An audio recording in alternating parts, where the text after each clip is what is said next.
ladies and gentlemen, esteemed colleagues from the scientific community, representatives from the government, dear friends. On the behalf of the ReSTI team, welcome to the Faculty of Economics, Belgrade University. My name is Veljko Mijušković. I am assistant professor, and I will be your co-host and moderator for today. Today, we have gathered to host a great event entitled Bridging the Gaps in Research, Social and Technological Innovation Project Management in the Danube region. Before we continue with the official part of the event, I would like to inform you about a few technical details in advance. First of all, during the event, we will be taking photos that are needed for different social networks and official web pages of the project. If any of the participants feel that they do not want to be on the photos, please inform the organizers in order not to place them there. Second, every participant will get a questionnaire. Please, until the end of the conference, fill out the questionnaire and leave them with the info desk. And third, since not all of you are familiar with the premises of the Faculty of Economics, if you need the restrooms, they will just in front of the professor's meeting hall. Thank you.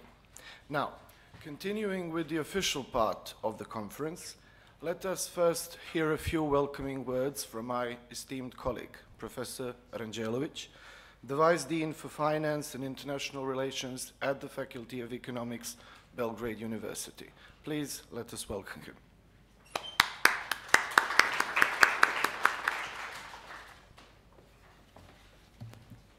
Good morning, everybody.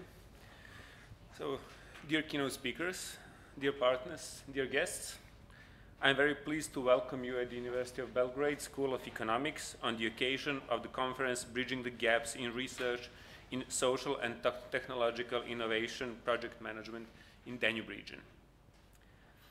After a decade of consumption and imports-led growth in the first decade of the 21st century in Central and Southeastern Europe, so till 2008, Serbia, as well many other countries in the region, were forced to revise their growth and development strategies towards investments and exports-led growth.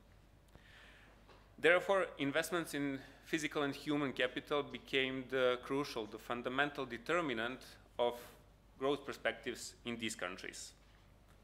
However, in order to make growth paths, growth rates stronger, more robust, it is necessary to make growth not only investment-driven, but also innovation-intensive. Central, Eastern, and Southeast European economies some of them became EU member states in the past. Some of these countries are on the way to join the EU in the coming years.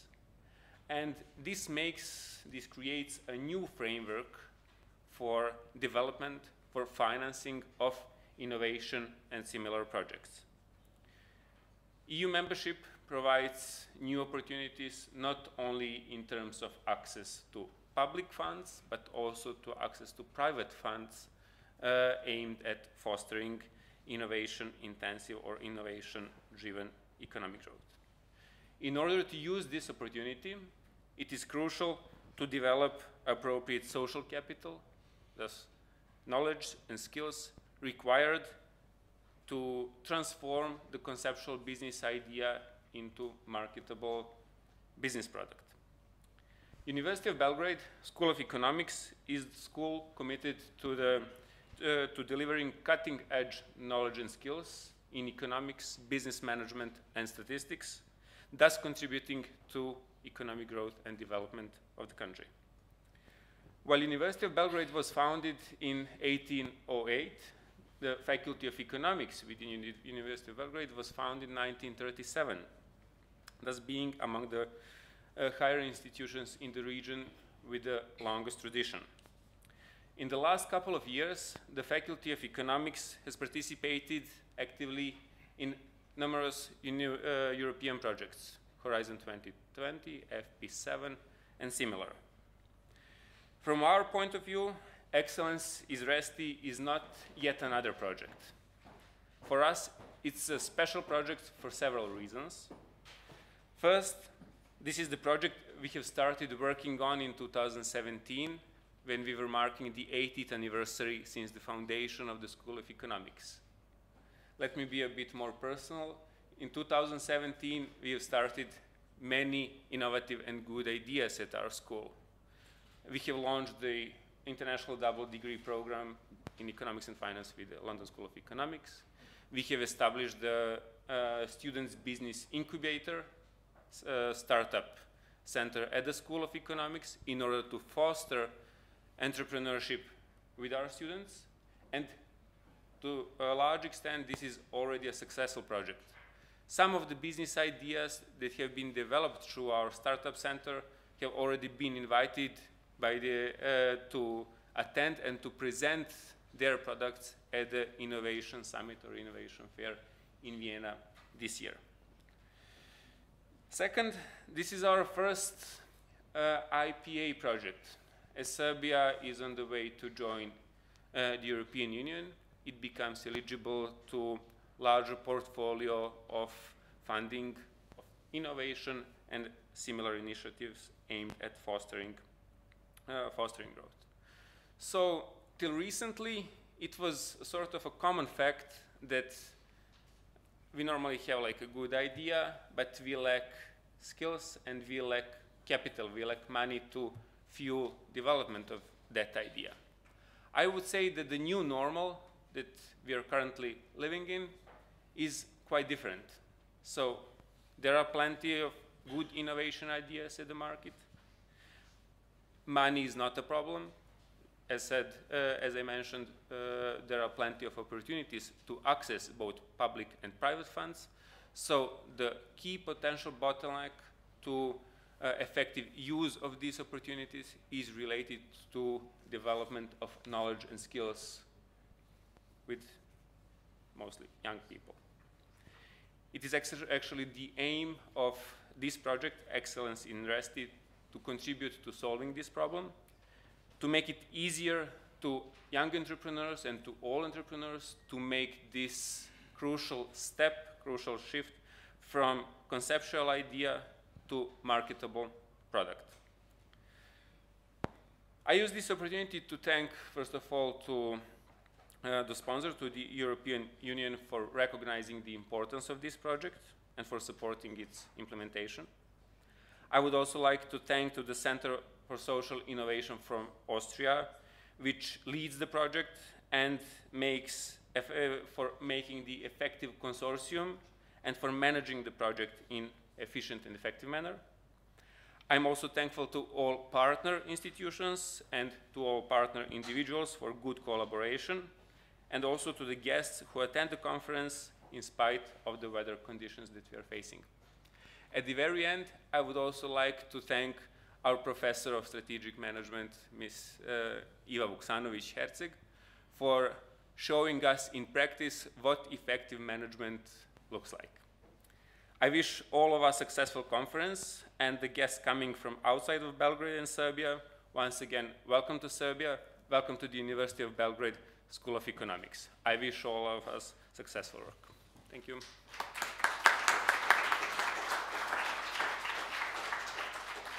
Thank you, Professor Rangelović, for your inspiring speech.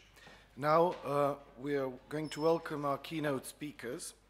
Let me introduce the first keynote speaker, Mr. Vladimir Popović, the State Secretary for Science Innovation from the Ministry of Education, Science and Technological Development of the Republic of Serbia.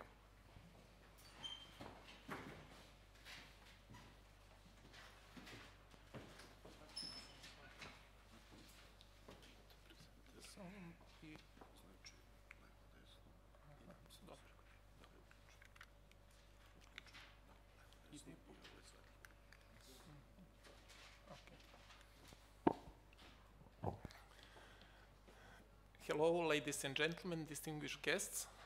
On behalf of Ministry of Education, Science and Technological Development, I want to greet you. It is a nice opportunity for us to be here and opportunity to discuss and support about all your activity and this project. I will give you a short, brief overview of our research and innovation system, and I want to present you some our activity in the near future. Of course, you know position of the Republic Serbia on the map. Our legal framework you can see on this slide. Law on scientific research activity, innovation activity. Our strategy, I want to emphasize the name of strategy, Research for Innovation. And currently we finish our action plan for strategy implementation. Key stakeholders in our research and innovation system, government, ministry, and other stakeholders. Research performance in our system are faculties which operate exclusively under universities, scientific institute and research development institutes mainly in the state properties, Center of Excellence, Serbian Academy of Science and Arts, Matica Srpska, and so on. Also, we have, of course, innovation performers, development production centers, research development centers, innovation centers, and organizations which support our activity, Science Techno Park, incubators, and so on. Few numbers. At this moment, we have 63 research development institutes and scientific institutes, 119 higher education institutions, 16 centers of excellence. Also, we have 7 innovation centers, 20 research and development centers, 47 production centers, and 11 organizations as Science Techno Park, incubators, and others. Important for us is establishing technology transfer offices at the main universities, currently four universities, Belgrade, Novi Sad, Niš, and Kragujevac. As you know, or probably you know, our research program of general interest of Republic Serbia is established even 2011, and it is postponed a few times. We have 3 programs: basic research, technological development, and integrated and interdisciplinary research. Some numbers about that program. The most important numbers is 11,500 researchers which we finance at this moment, and about 770 projects completely. Also, few data about our position in Web of Science, number of scientific papers in 2010-2016. The number is about 7,000 papers in Web of Science. Also, for us is very important position of Belgrade University on Shanghai list, between 200 and 200 position.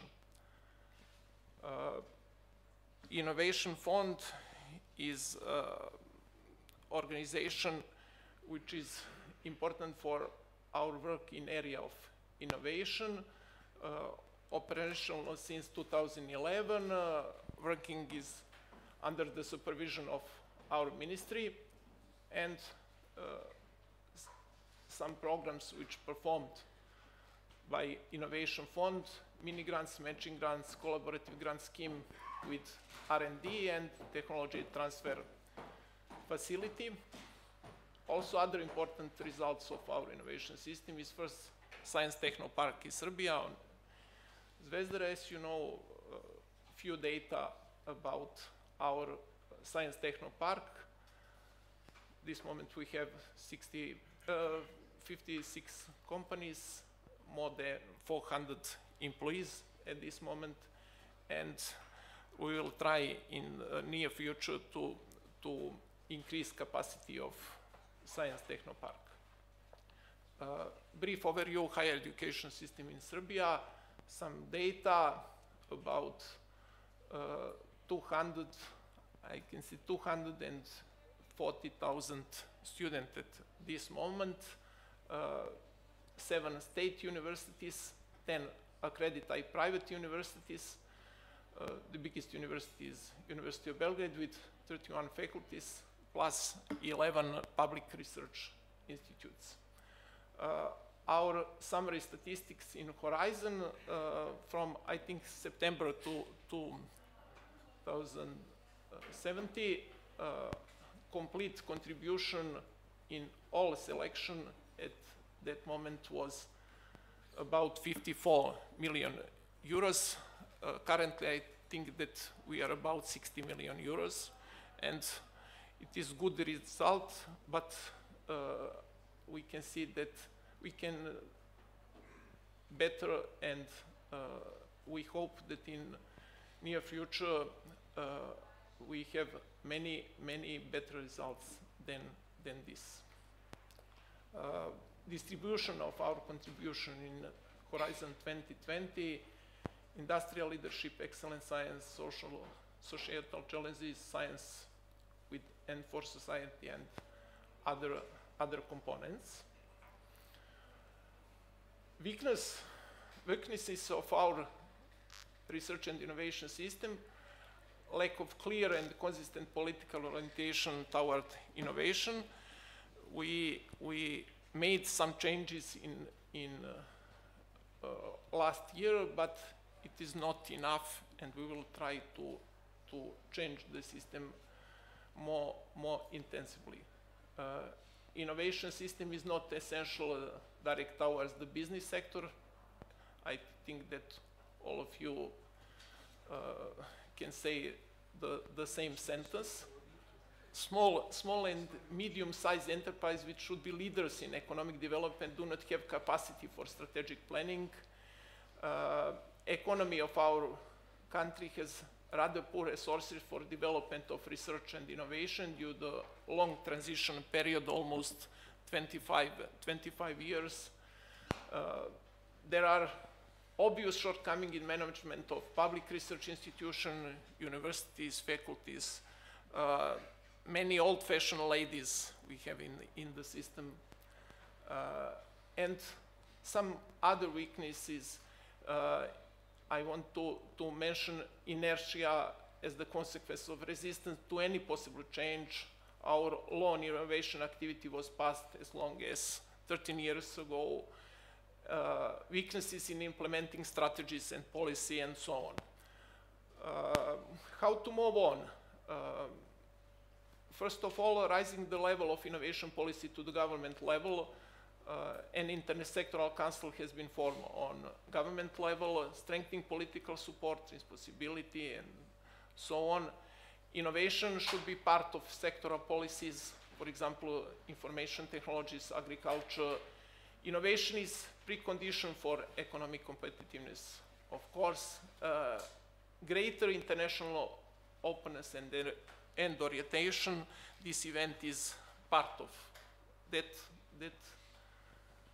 activities. Also, increase the contribution of public research to social and economical development, establishing clear and defined relations between financing from structural funds and financing from national sources, and many other ways. Also, when we discuss about research program, research projects, we have some false dilemma, for example, project or institutional financing. Who is supposed to propose the project topics, project managers or the state, and so on. What we do at this moment, 2 months ago, we formed a new working group for a completely new law on scientific research. The main two topics of that law are: first, establishing National Science Foundation, and second topic is combined institutional project financing. Also, We work on complete new law on innovation activity. Today will be announced public call for 100 new excellent young researchers. Immediately after this event, I think for 1 hour or for 2 hours. And we finished our action plan for strategy on science and technological development implementation, and we expect that government procedure will be finished for 1 month. Thank you for your attention.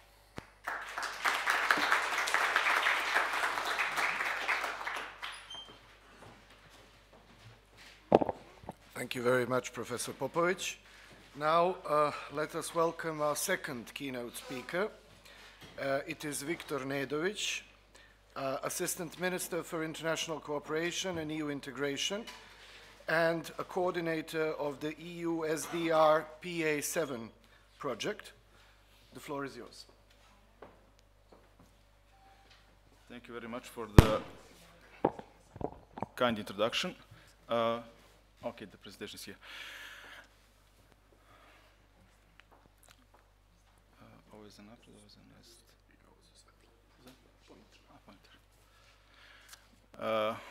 Good morning to everyone. Dear colleagues from the School of Economics, as a local organizer, Sasha, Eva, Dragan, dear Gabor, as a project manager from the Center for Social Innovation, dear colleagues from all different countries that participate to this important event, it is a pleasure of mine to welcome all of you. As it is already mentioned, I'm coming from the same institution like State Secretary that is announced just before this second introductory speech. Yes, we are coming from the Ministry of Education, Science, and Technological Development. My role today is not to explain in some additional details what we are doing at the national level. Very nice landscape of this you already heard from the State Secretary. My role is actually to introduce some important points, issues, topics related to Danube strategy itself, and in particular related to activities of Priority Area 7 that is dedicated to the research, higher education, and ICT, and that is called Knowledge Society. That means I will present today to you one short overview of, at the beginning, Danube strategy itself, but I will focus more in the presentation on the activities of Priority Area 7 and try to, in future dialogue with all of you, to recognize some points of mutual joint interests to collaborate in the future. Today, together with me, is the most important part, if I may say on that way, of our support team, Miss Diana Štrbas. Diana is please stand up. Yeah, you are already there. With whom we will spend all day today, and with whom I suggest to discuss some of the points later on, as I will probably not be all time together with you, but will come to be in the afternoon back after some obligations I already have in some other institutions today. Before I start with this presentation, I would like to emphasize that with the Center for Social Innovation from Vienna, from Austria, we have already very nice history of cooperation, not only on the institutional level, like it is the cooperation of the School of Economics, University of Belgrade in the scope of this consortium, but also on the, if I may say, on that way, national level. That means that we cooperate nowadays for years with Center of Social Innovation in different kinds of projects that are related to the policy, dialogue, and many other things in the area, particularly in the area of the Western Balkans. And this cooperation is a really successful one, if I may estimate right now. And it is just one more confirmation that this good cooperation is going well. Now I will focus on the Danube strategy. Danube strategy is actually the second oldest strategy of European Union, macro-regional one. After the Baltic one, the second one is actually established the Danube one, and nowadays we have more. We have Alpe-Adria, Adriatic Ionian, and so on. But this one is actually related to jointly addressing the common challenges and utilization of the opportunities that we have in the region. 14 countries are included in this strategy. 5 of them are still not EU ones, but hopefully will be soon. We have 11 priority areas in the strategy, actually 12, as one of these 11 is divided to 2. This is that one that is dealing with mobility or infrastructure in the mobility infrastructure in the region. One part is related to the rail and roads and air, and another one is related to the waterways. Otherwise, all of these 12 are placed in 4 pillars, and our priority area, knowledge society, priority area 7, is the part of the building prosperity of the pillar of the Danube strategy, together with another 2, people and skills, so priority area 8, and competitiveness, priority area 9. And why it is important, all 3 priority areas has actually not only importance on the vertical way of making the activities and organizing of all of it, but also very horizontal one. That means that these 3 priority areas are also very much connected with all other pillars, with all other priority areas like sustainable energy, like environmental risk, like biodiversity, and so on and so on.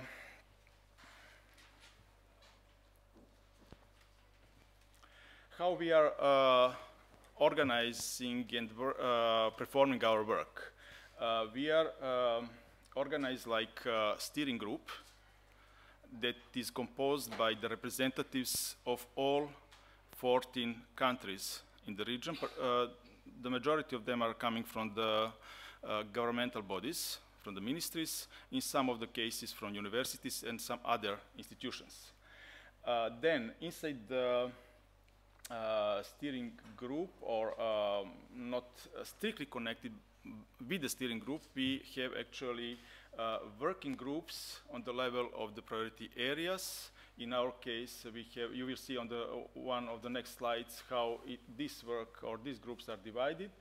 And also for some very important strategic projects, we label them like flagship ones, and we are trying to move on working and coordinating the activities, helping and supporting them. I mean, the coordinators and the institutions that are included in flagship projects. We have also some major goals, some major targets we are trying to fulfill, and also we are dedicated to some of the strategic focuses of Danube area as whole. The role of priority area coordinators plus the support team is really of key importance, very important for the success of all of these activities that are governed by European Commission on this macro-regional level. The priority area coordinators, that is the shortness of that, together with the steering groups that I mentioned on the previous slide, actually are responsible to ensure the implementation of the strategy itself by planning, target settings, and so on and so on. Many important activities are in our hands, actually. The work of priority area coordinators is transnational, is intersectoral, and also interinstitutional. And that horizontal way of our working is, from that perspective, particularly important. What is the aim, actually, of this priority area 7 of the Danube region? It's to make better linkage of education and research policies in the region, to increase the investment in research and in the mobility at the university level, and to better coordinate of national, regional, EU funds in order to stimulate actually the excellence in research and development, and also to develop and implement strategies to improve the provision and uptake of ICT as a support of all of this. This priority area 7, developing knowledge society, is coordinated together like each other priority area in the region that is coordinated by 2 countries. In our case, it is Slovakia and Serbia, and together with the Slovak ministry that is responsible for research and education, by our colleagues Lubica Pitlova and Jaroslav and some other people from Slovakia, we are doing this important activity related to priority area 7. Oh, I did something wrong.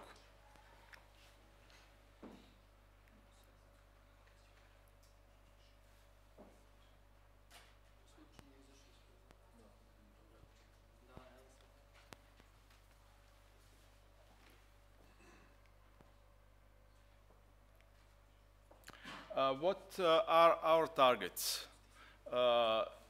Just to see how concrete these are.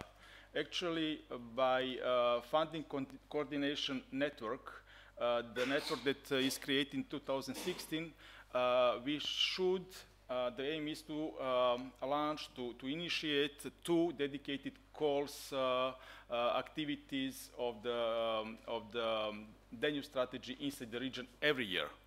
That means every year we have the goal to do it. This year, responsible institutions for this development is actually Serbian and Austrian ones. Last year it was Slovakian and German ones.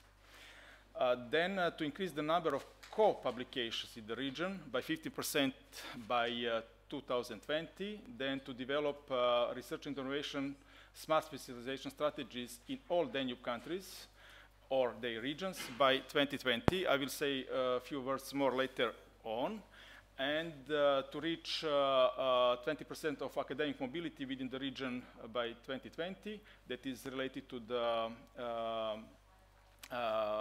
activities on the level of universities, and to increase the number of the patents in the Danube region by 20% by 2020.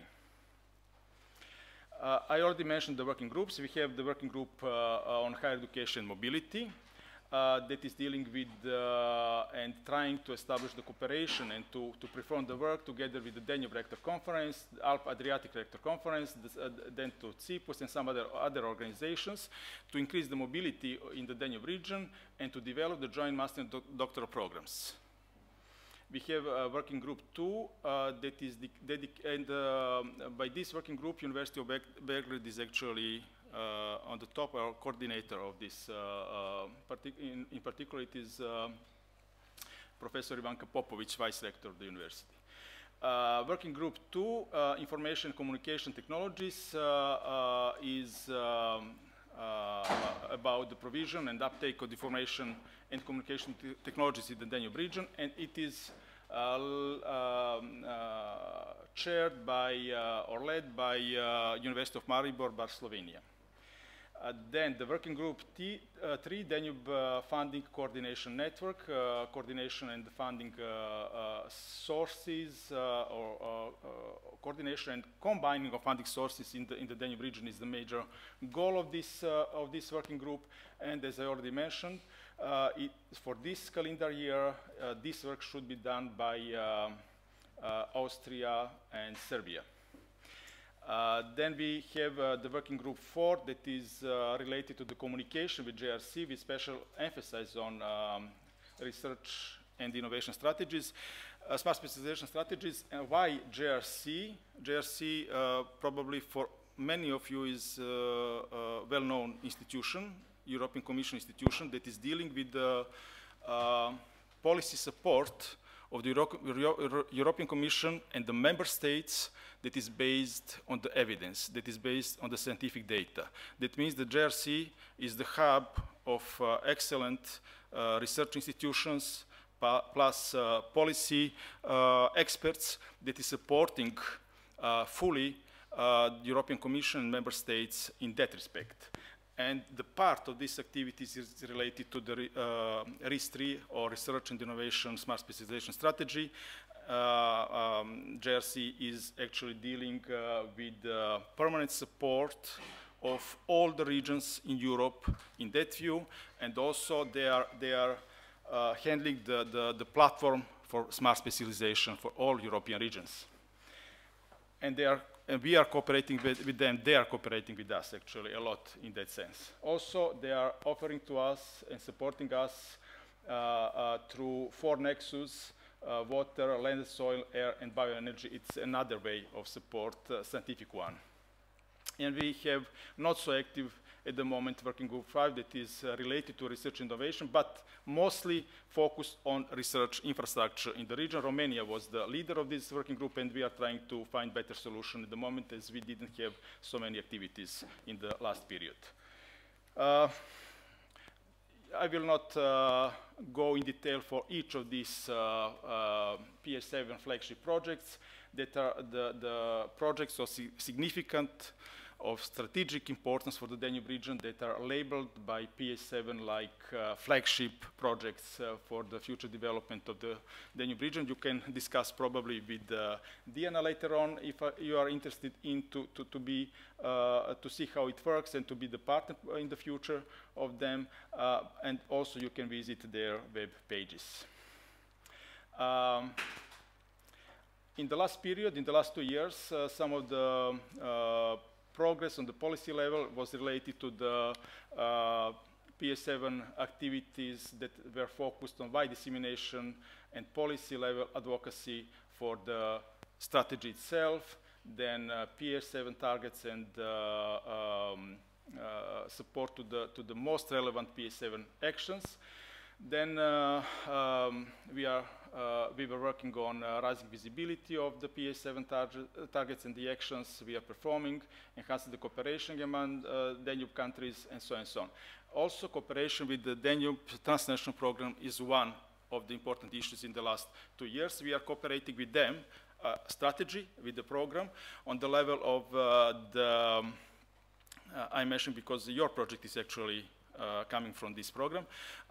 We are cooperating with them on the definition of the common objectives, of the common goals of the program itself that should be in line with the strategy, plus definition of the criteria for the evaluation of the projects.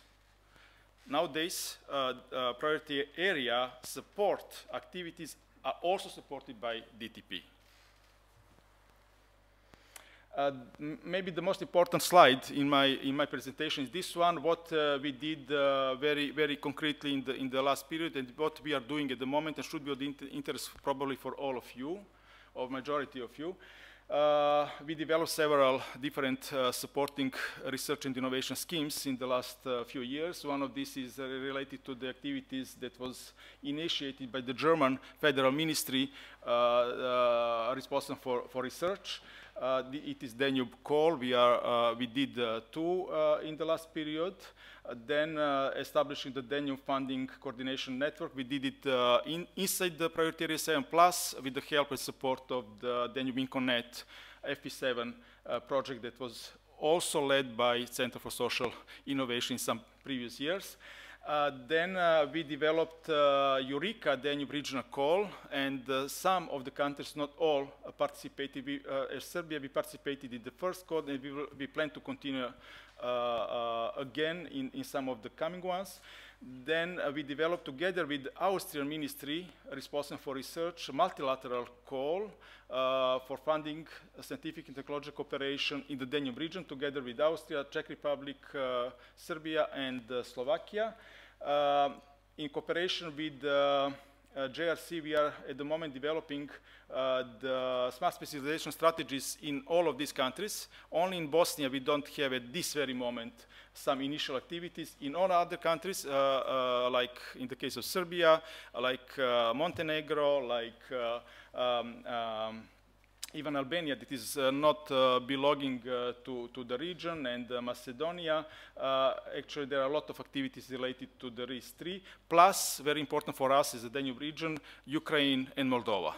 That means, except Bosnia, at the moment we have a certain number of very important activities related to this strategy in the region.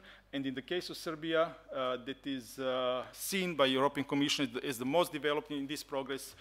We are on the level of the starting with so-called entrepreneurial discovery process that should last till summer break, summer holiday, and after that we should actually in the months before the end of the year draft the strategy. Professor Đura Kutlača is also the part of our team that is dealing with these issues. He is leading the analytical team of our strategy. We have some very concrete activities in cooperation with COST, and this year we will organize COST Connect event that is in the preparatory stage. It will be placed somewhere in the region, and we had so many different ways of cooperation with the already finished Danube InConnect project. Strategic focus in the period that is in front of us is or some of this part is in front of us, is support to the process of ReSTI development, enhancing the Danube coordination network with some additional activities, and this COST event is the part of this, and strengthening cooperation among the education and research institutions, but also with the industry in the Danube region in the coming period. That is all for this very moment, but myself and Diana will be together with us today, and we are ready to communicate and to discuss issues of interest to all of you. Thank you very much.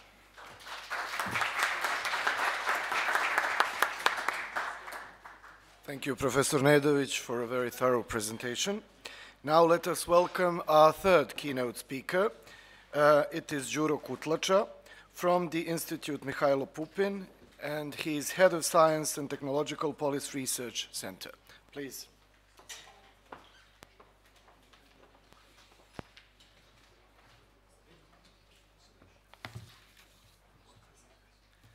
Good morning, everybody.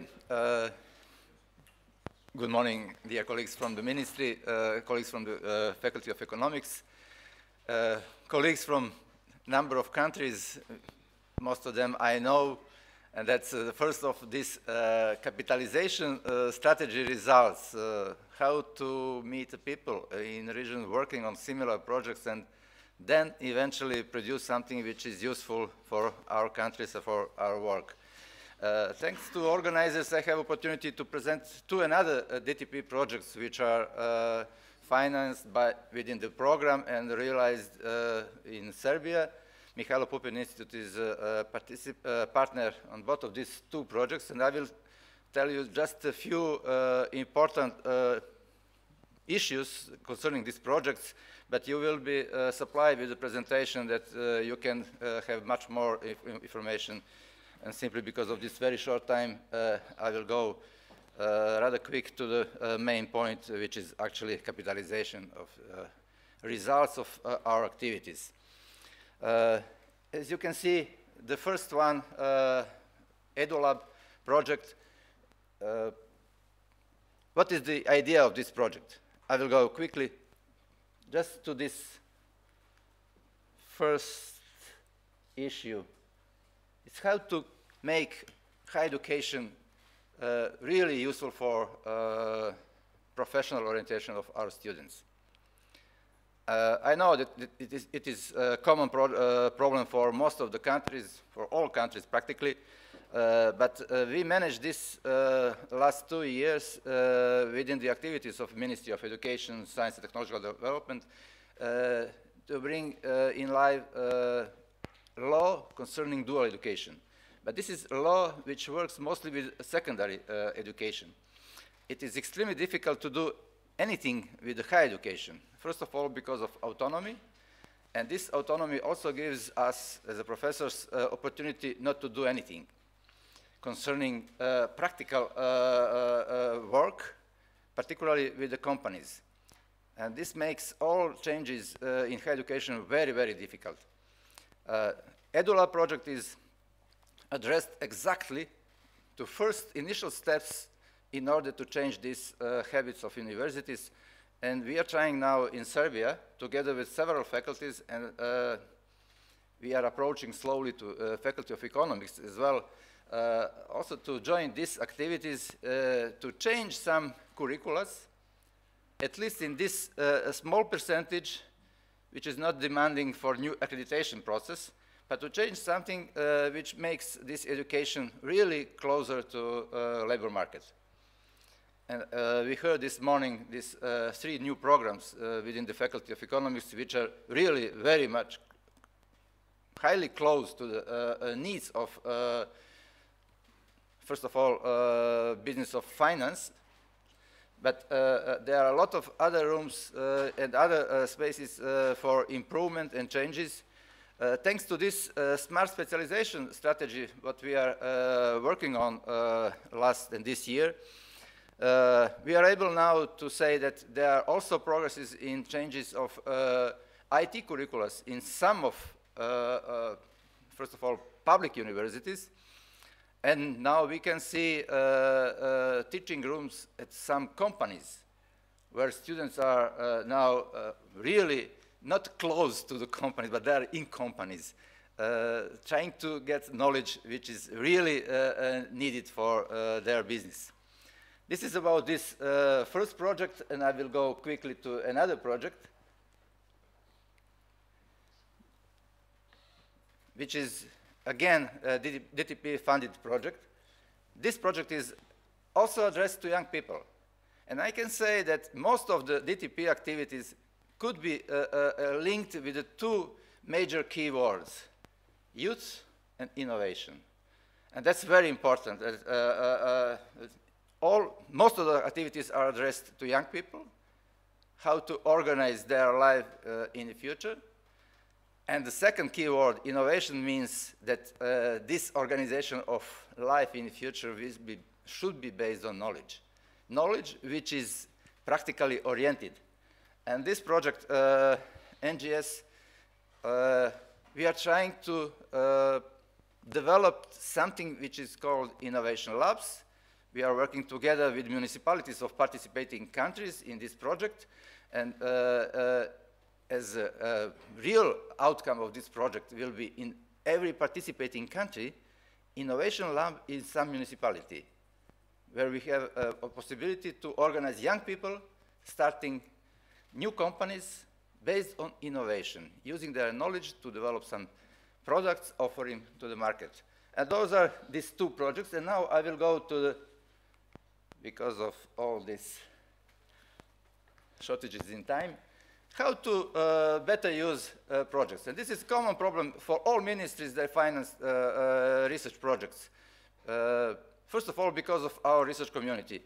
We like theories, we like to do something what we like, but not, and this is usually not connected with the real economy. Idea is also with the DTP to think and develop something which will make these projects closer to economy for the better use of our research activities.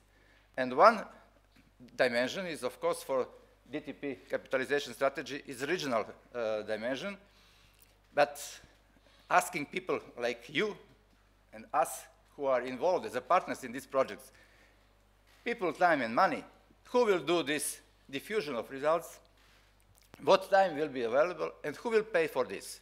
And that's something what will people like Victor, people who are involved in DTP, in Danube strategy, they have to think together with us who are involved in realization of this project how to do this. I will stress now this national dimension, how we can use these projects for our nations, our countries we are coming from. For example, in Serbia, involvement of the ministry, and I'm really happy to see colleagues from the ministry, that they are now aware of some of our activities and possible results and outcomes of these projects. That's this one dimension. The other one is this morning mentioned by State Secretary, strategy research for innovation. There is a big room to merge and link activities of these projects and results of these projects with the national strategy. We have at least 2 points which are priorities of the strategy and highly related to realization of DTP projects. First one is this connection between science and economy and society. Connection based on innovation. And this is what I try to, at least in few words, to say about EduLab and NGS projects, because both projects are oriented to innovation, and connecting high education with EduLab or activities of municipalities, how to involve young people with innovation. And of course, fifth point, which is this international cooperation. What I mentioned this morning, I met a lot of common faces here as a result of our joint activities. I will not go in details. Please go to the websites of these 2 projects and you will see our activities. It is up to us to do something with these projects and activities.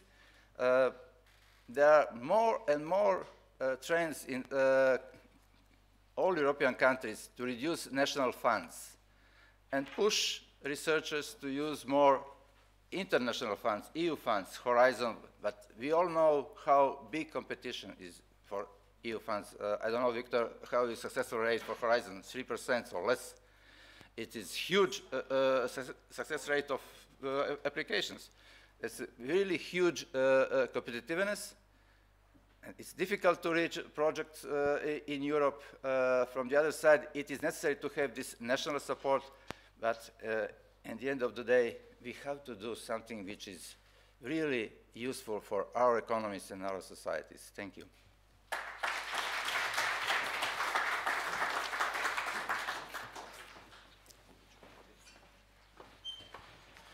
Thank you, Professor Kutlača, for your dynamic presentation. Now, let us start with the other part. It's called Excellence in Research, Social and Technological Innovation Project Management towards the main outcomes. Please let us welcome Mr. Gabo Sudi, the project manager from the Center for Social Innovation.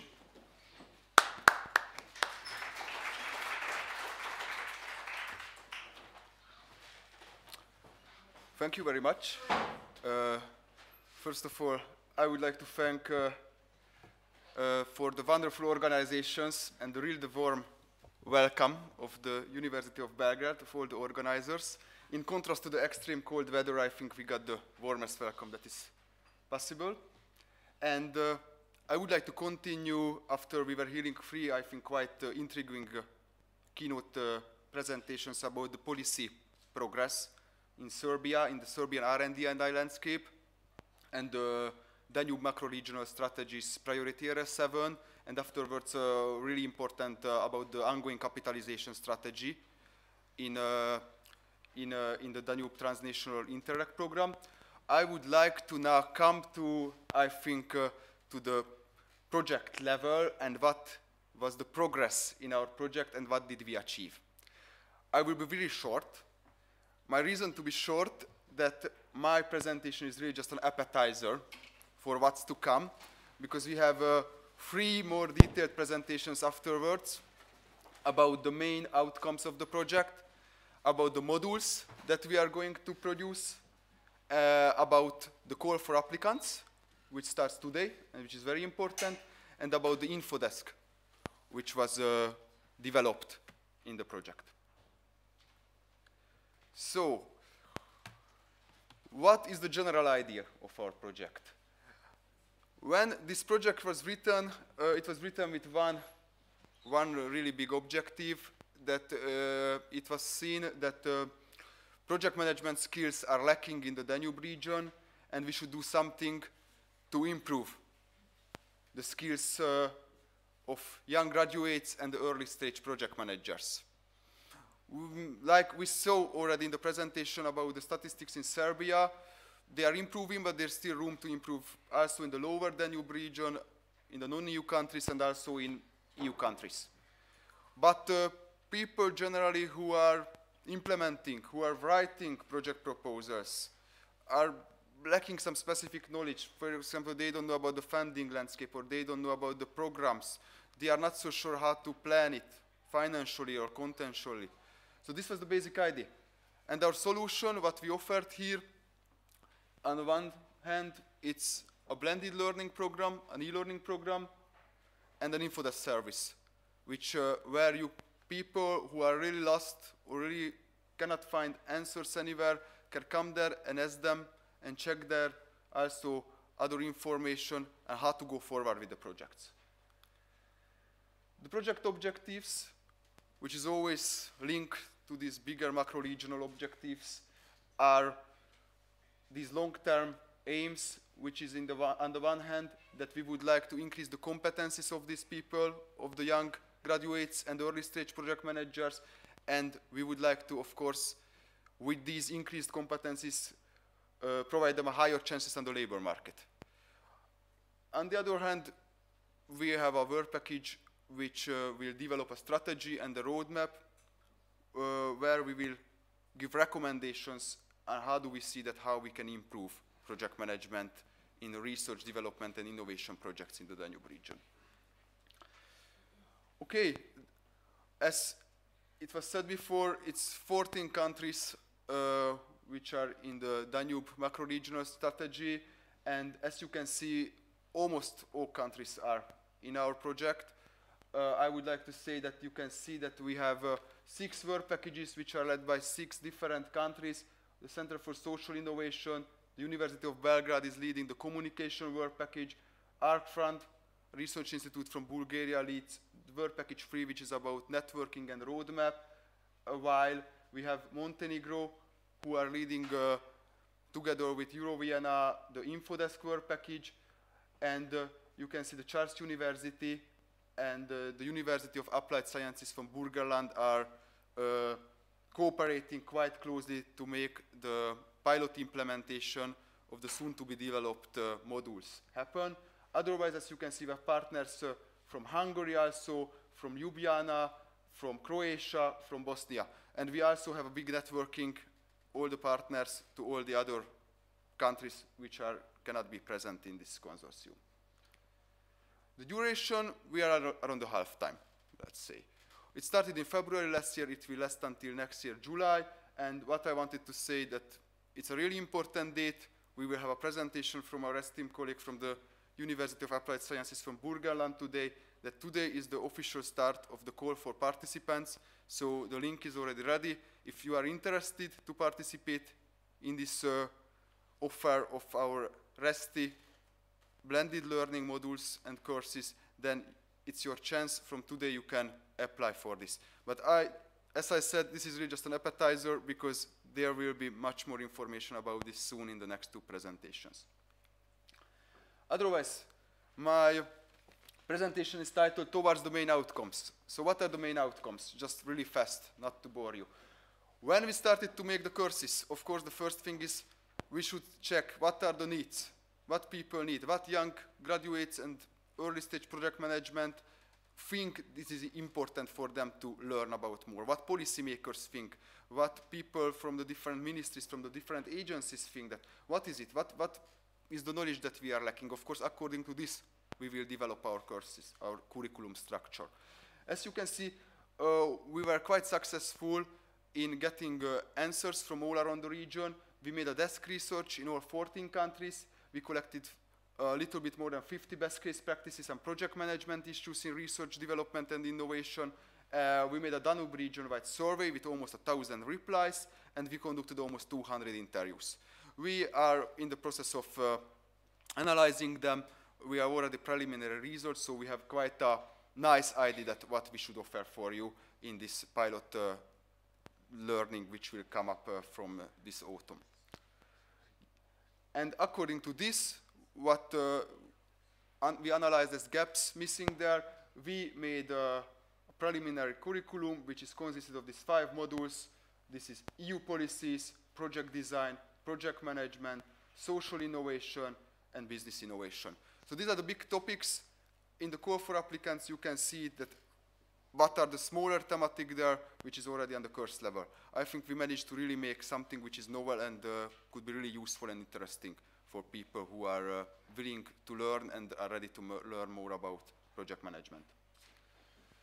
Okay, and this is really my marketing. What is really innovative about our project is that how you can learn it.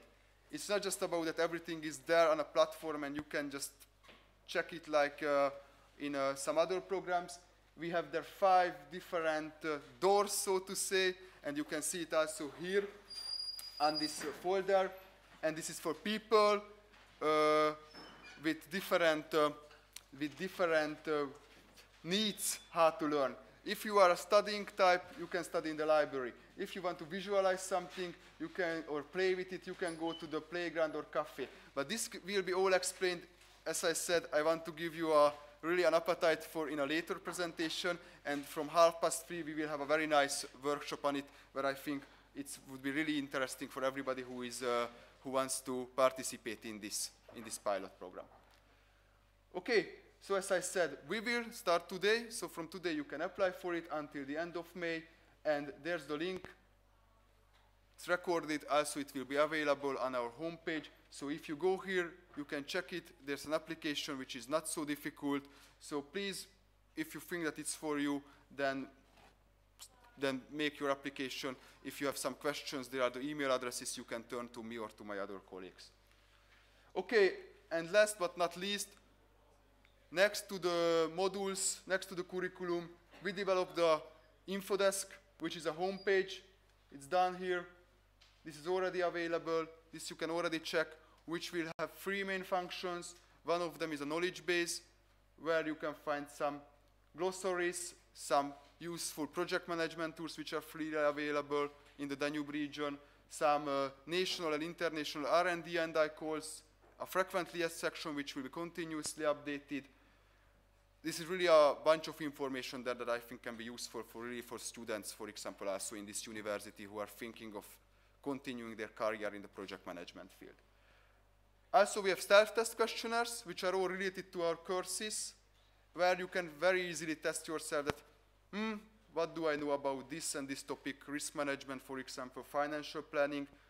Do I need to learn more about this? So you can decide, like in 5–10 minutes, that if a course which we are offering is really for you or really not for you.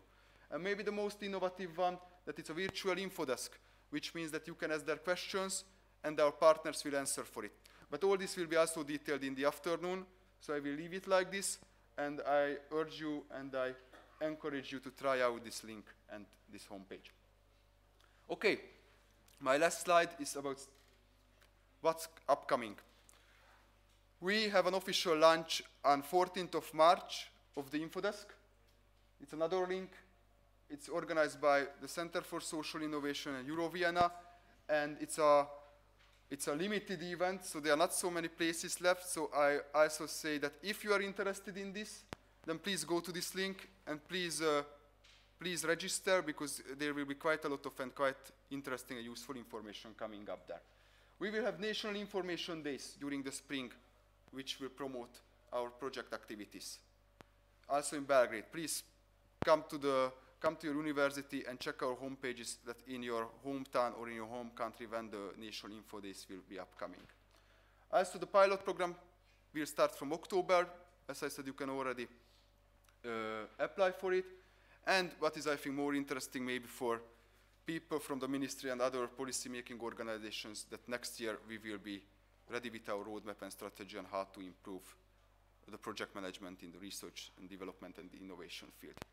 So this was my presentation. I'm also available during the whole day if somebody has some questions to me. And I wish you all a very interesting and successful conference in the afternoon. And thank you very much for your attention.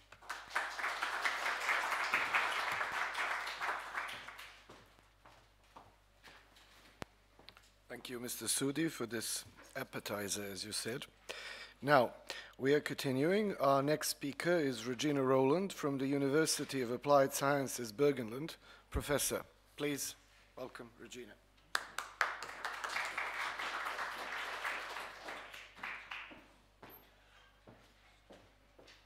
Thank you. I need to orient myself here.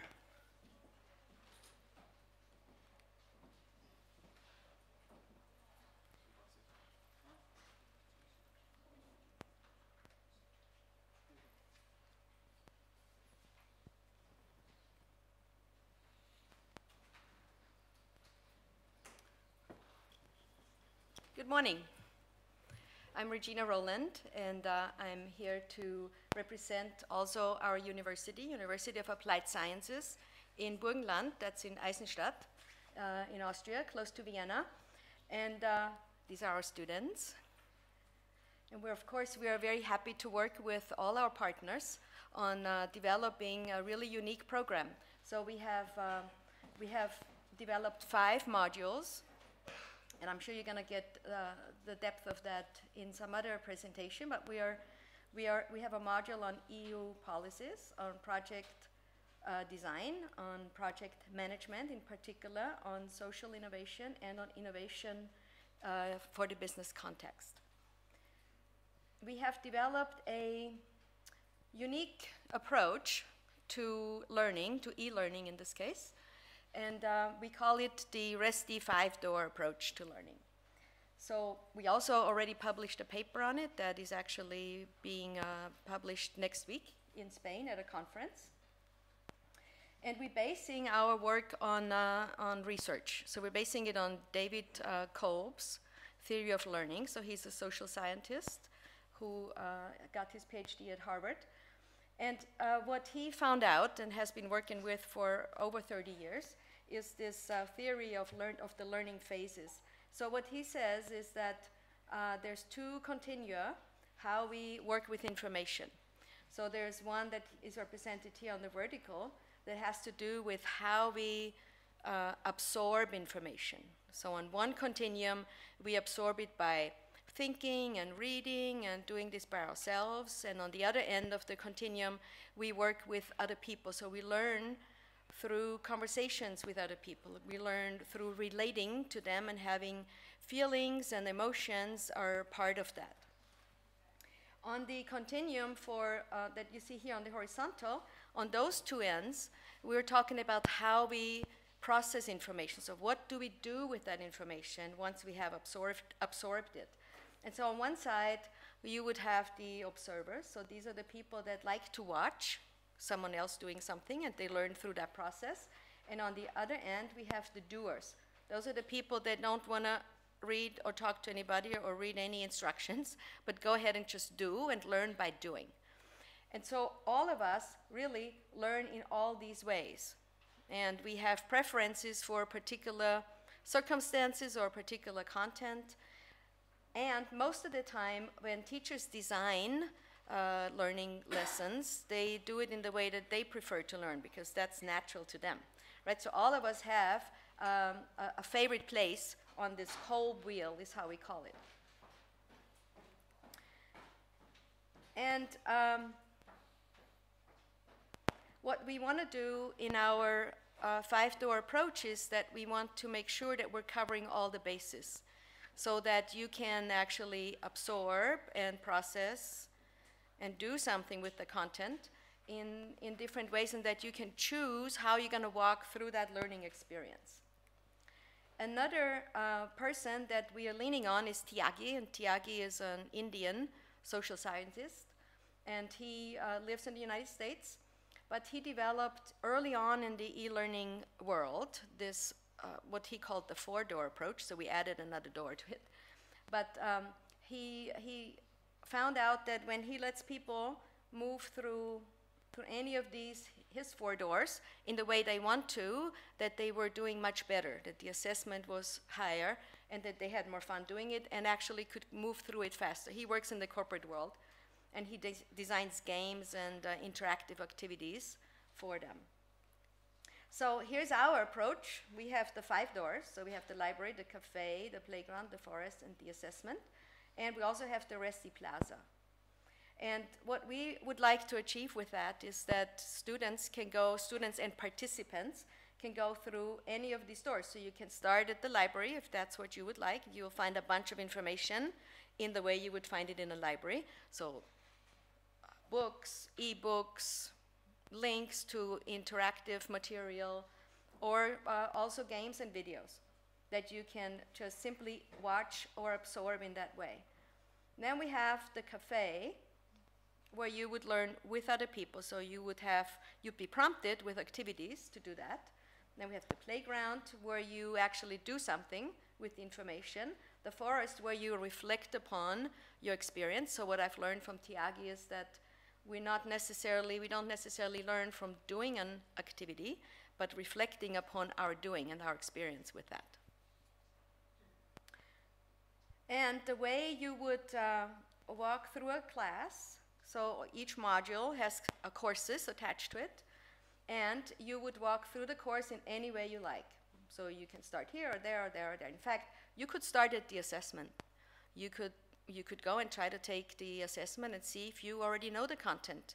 If you already know the content, there's no reason for you to walk through all the doors unless you want to, or you want to learn from maybe how we have prepared that for you. You would finish a course when you go through the assessment door, and you test out of it at a certain percentage. So that might be anywhere between 50 or 100%, depending on who is using the curriculum. And then when you have finished several courses, you have actually finished a module. When you're on the module level, you would get a badge. So that's an electronic device, an electronic app, that would then be integrated to your, what they call a digital book bag, and that goes on your digital professional setup that you have, like Facebook or LinkedIn, and in those places. When you click on the badge, you can then learn what it was given for. So let's go through the doors in particular order. So here we have the library door again, and this is about the intake of information. So that would be on the vertical, right? So that's the thinking rather than doing or relating to others. So you sit by yourself somewhere and you just learn about this information. In this door you might find these things. So lectures, videos, other dynamic media, case studies, journal articles, and those kinds of things that you would find also in a traditional library. The cafe door is still about taking information in, but you would do it through feeling and relating to other people, so learning together with others through having a conversation, really a conversation about the content that you want to learn about. And here you might find instructions that would say, go find 3 other people and have a conversation about this or that. And then maybe you would go to the forest door and have a reflection upon what came out of that conversation. Here's the playground door. So the playground door is about the doing. So it's one of the continua that has to do with processing the information, like what we're going to do with that information that we have absorbed in some of the other doors. This is about experimenting. And you might find in here so explorations or simulations, trial and error experiments, so it will ask you to do something, and you can choose to do that by yourself or with other people, depending on how you prefer to complete an assignment. The forest tour, again, is about information processing. So not taken in, but processing. This is about watching, observing someone doing something. So you might go and observe someone cooking rather than cooking yourself. And also reflecting. So really sitting down and thinking about what just happened and what can I learn from that. And you would be prompted for those kinds of activities behind the forest tour. The assessment is about measuring success, and it's sort of like a self-assessment. There's not going to be a teacher there that tells you whether you did well or not. You are guided through a bunch of self-assessment questions. So those could be multiple choice questions or statements where you would think about, well, which one is the right one according to the information that I have received through this learning. And then the last place that we have for you would be the ReSTI Plaza, which simulates the town plaza, or in a village, the main plaza, where you also might have a market on a Sunday where people come and exchange goods. In our case, you would be exchanging learnings. So you would be prompted through some of the activities to go and bring something to the plaza, which would then live there for other people to view. Since our program will be fully online, so there's not an ability to interact live, synchronously. But the program can actually be used in two ways. So an individual could go through the courses and earn the badges and the modules and finish the entire series of courses. Or an institution could take on the curriculum and absorb the whole thing into one of their offers, or integrate some of the modules in their classes. And when an institution or another organization picks up the program, what they can do is they can choose whether they give academic credit, or they can choose whether they give us a graduate certificate. It's really up to them how and which level they want to offer the program. This is my last slide, I think. I also want to tell you that next door we have prepared an environment for you. And at this time, so about 3:30, I'm sure we'll make an official announcement when we get started. But we have set up an environment where you can come and go through the doors. So we've prepared activities where you can actually really notice and experience what it would be like to walk through a cafe door or a playground. Like, what kind of activities would you find behind any of those doors? The idea is that you would learn the same content through any of the doors. It's just a different way of learning behind each of the doors. What questions might you have, or comments?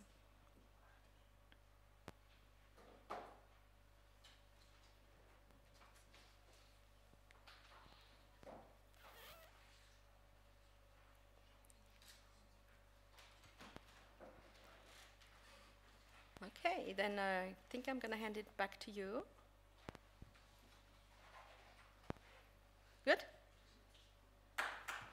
Thank you.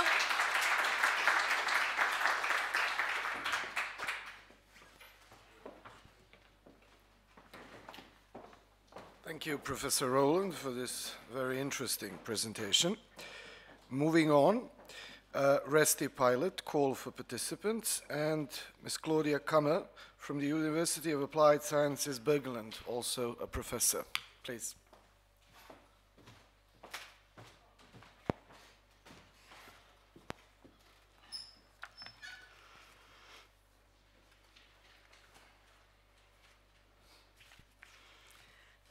Hello, good morning. My name is Claudia Kammer.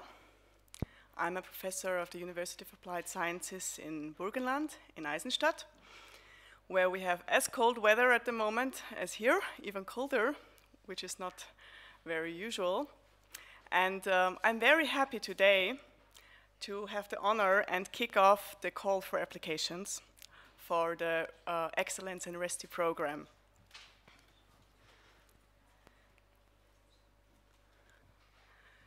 An overview of the facts and figures of our curriculum. You have heard that we have prepared for you 5 modules integrating a total of 20 courses. These courses are developed by specialists and experienced trainers of our partner countries of the Danube region. And the format we chose is a blended learning format. Regina Rowland just introduced you to the environment which we will be offering in a Moodle surface for the 20 online courses. All of those 20 courses can be accessed through the 5 doors, as you heard, and you will have a chance to experience later. However, there will be a pilot starting in fall of 2018 for a duration of 2 semesters. And for this pilot, we invite applications for participants who are ready also to join us in 3 face-to-face meetings. And the purpose of these meetings is to gather experiences from our participants, from the students of our modules, in order to learn from your feedback and to improve our offers. The combination of these 2 elements is our blended learning program, and we will be starting in October 2018 with the first meeting. Participants who successfully move through the 5 modules will be awarded a certificate of completion, and they have the chance to so you have the chance to apply from March the 1st to May the 31st. Yes, everyone who is in our target group is cordially invited to place their applications, especially people who have the motivation of an early stage researcher, professional of project management, and a background of research, social or technological innovation, or planning a career in those areas. And our offer goes out to those who have their first try of handing in applications for EU funds. So we are especially there for you to support you in those activities. And the call explicitly addresses a widespread of applicants from the business sector, from research institutions, as well as civil society organizations.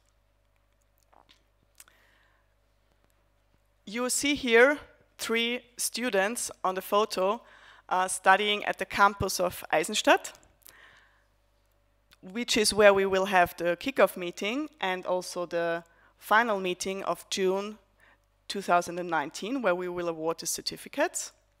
And we will have also the opportunity to have 1 meeting in Budapest with our partner Digitális Jólét. And these meetings are held in October, in February, and in June, with the tentative date of October 1 to 3 for the first face-to-face meeting.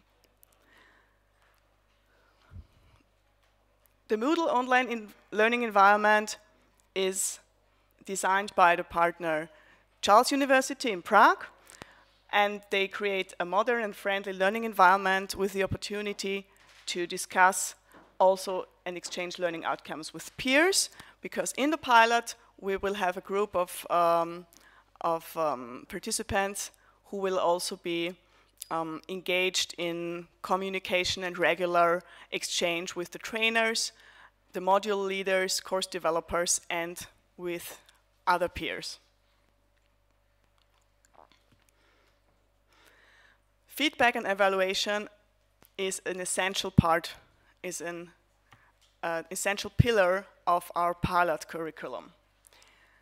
This means that everyone who is chosen for participation in the pilot will contribute with their experience, with what your impressions of your learning is, to make our offers better. We will continuously ask for surveys, for feedback, and we will conduct focus group discussions and also role plays, train the trainer, so that we can have the expertise of each individual perception of your learning progress. So our participants can be seen as experts for their learning, and in this role we will invite them also to give their input to our courses.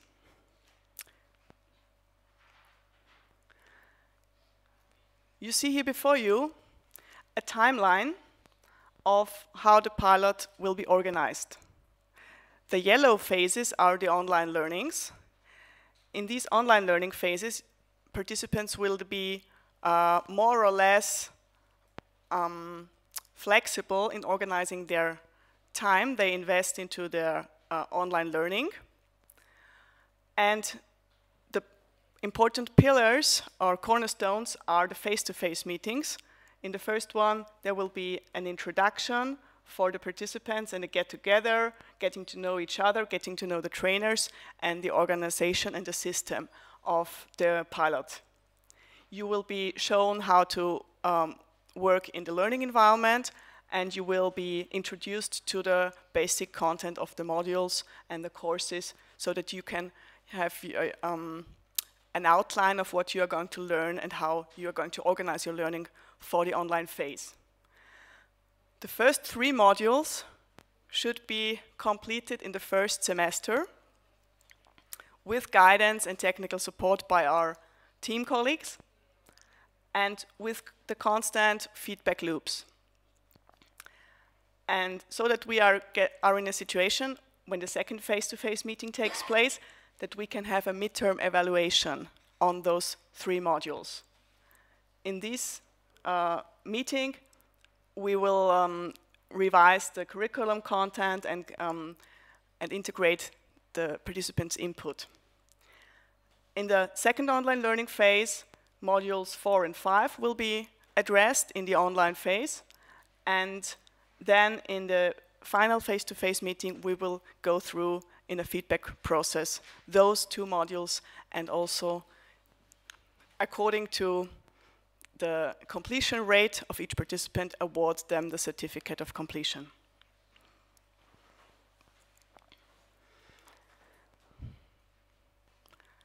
Who is eligible for participating? Anybody who is resident of the partner countries of the Interreg Danube Transnational Program region. You can find here the list of countries and regions and provinces that are eligible and that are, and we will aim to have a maximum number of qualified, relevant applications from each of those countries.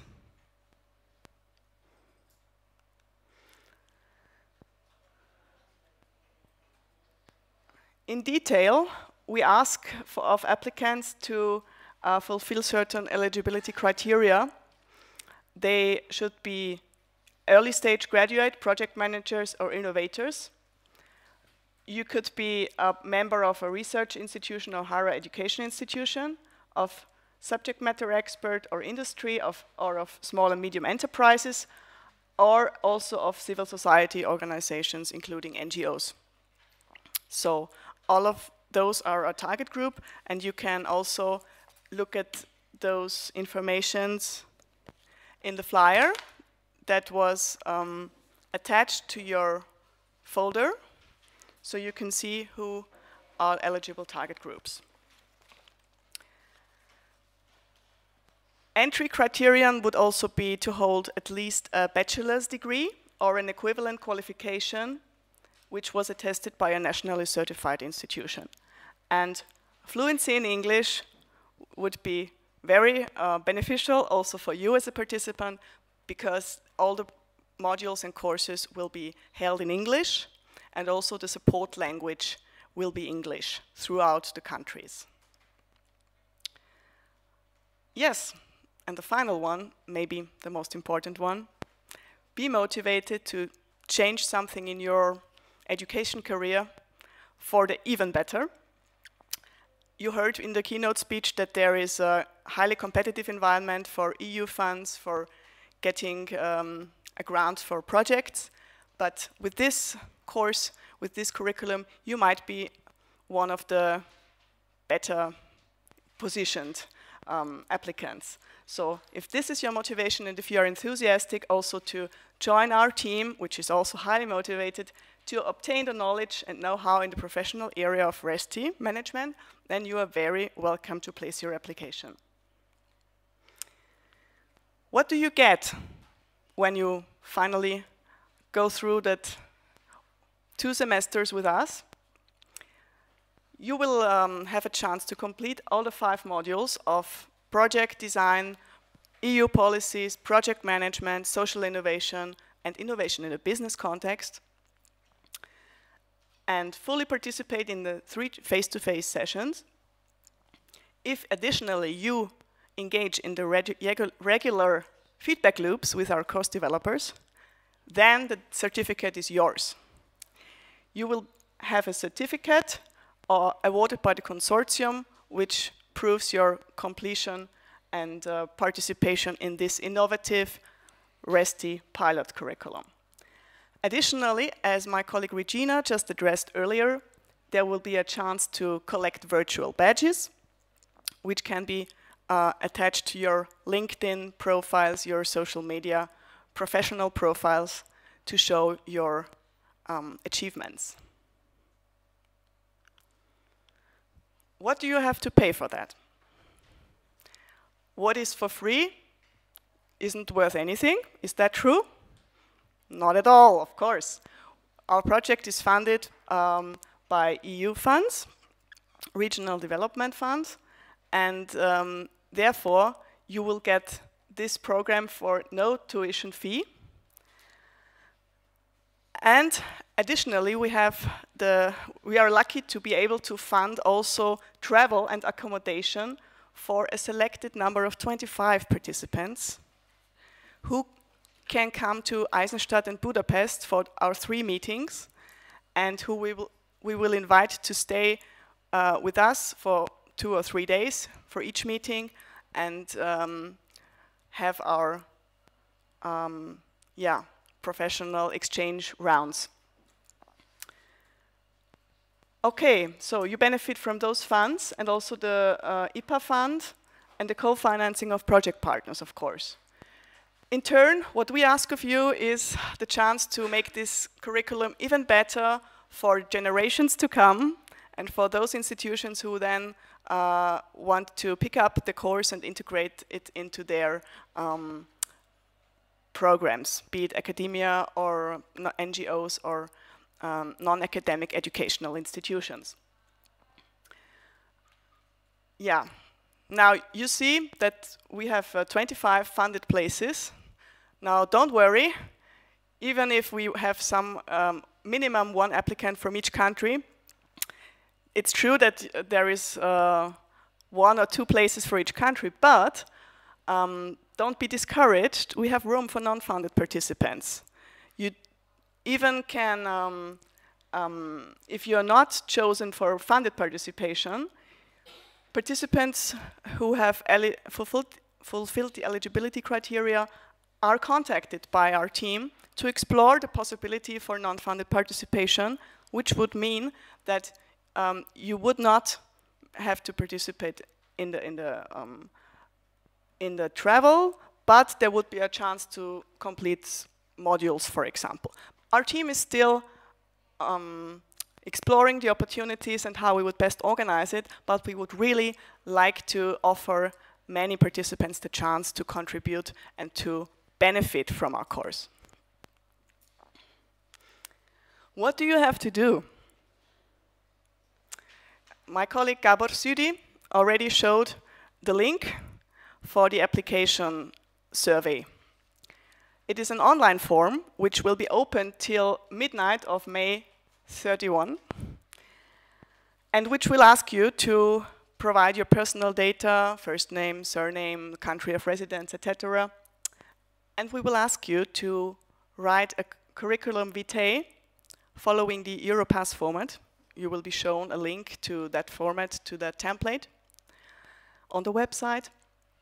And later in the process, we will be asking you for copies of your certificates, but for the moment, it will be just as good if you indicate what kind of a degree you earned and from what institution, and then if we come to the conclusion that your application is interesting and can be selected for funding, then we will ask you later in the process for emailing or for providing your certifications.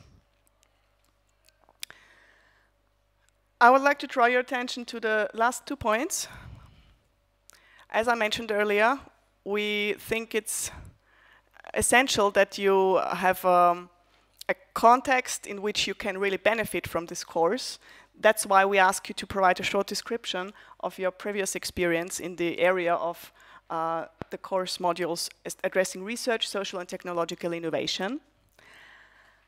And last but not least also, your motivation letter, showing us why you want to do this, why we should choose you, and what kind of knowledge or skills you want to gain from participating in this pilot. Once again, the link for you. You will also be directed to that link if you take a picture with your QR code reader of this code at the back of the flyer. This is also connected to our website. And after collecting these applications, we will establish an evaluation grid, selection criteria with all the consortium partners, and then announce the selection results around mid-June. More information will, of course, follow. Yes. These are, I already talked about, these are the selection criteria. And we are aiming to have a certain balance on the geographical side and also a distribution of equal gender distribution. Unfortunately, none of our colleagues and partners are eligible for participating because we want to, of course, give the place to our young graduates and early stage researchers. Yeah, Gabo already mentioned it. In the next few weeks, all our partners will be busy organizing the best possible information sessions for you. And these information sessions give you the chance to talk personally to the people from the project who really know what's going on behind the scenes, who can give you tips and hints how you can best apply. They can answer questions about organization issues, tell you more about the content of the modules and the 5-door approach, and you can discuss with our expert how to best write your application. Yes, you find the contact in all the partner countries here in your flyer. And once more, here is the URL for joining the call for applicants. I'm now at the end of my presentation. Thank you for your attention, and I will be very happy to take your questions.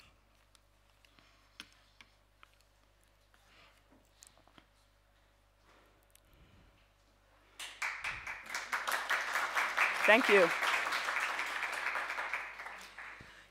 Even if there might not be any more questions right now, I will also be here for the rest of the day and be available for you for any questions you might have later. Thank you.